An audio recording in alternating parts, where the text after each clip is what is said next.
Okay, sekarang kita akan tengok warna biru pada insect repellent ni tidak kuat. Okay, ini nampak ada 4 LED di sini, tapi warna biru ni tidak kuat.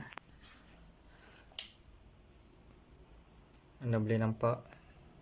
Okay, jadi saya akan tukar 4 LED ni dan akan memastikan alat ini dapat berfungsi dengan baik.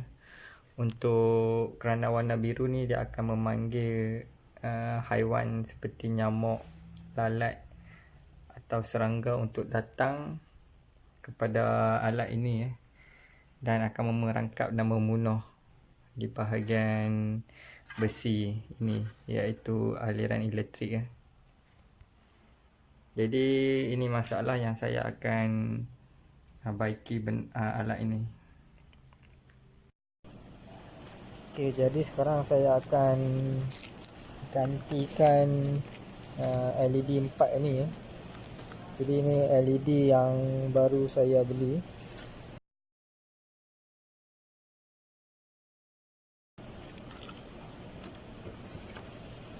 Jadi sekarang kita akan buka.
Kita akan tanggalkan LED ni keempat-empat dengan channel yang baru.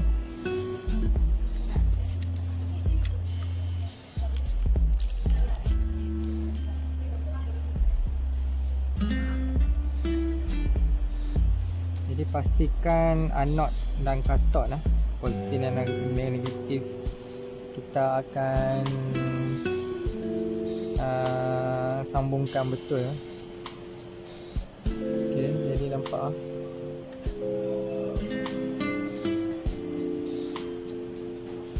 jangan kita pasang terbalik. Okey, kita pastikan ikut sama kaki anode dan kathod.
Okey ya, jadi sekarang saya akan test tengok sama ada okey atau tidak. Okey. Okey. Berfungsi ya. Jadi sekarang saya akan tunjukkan perbezaan antara sebelum dan selepas menukar LED ya.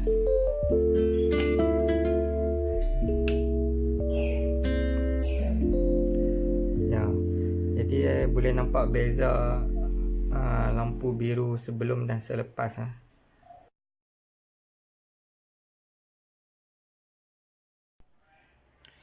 Jadi setakat ini saja.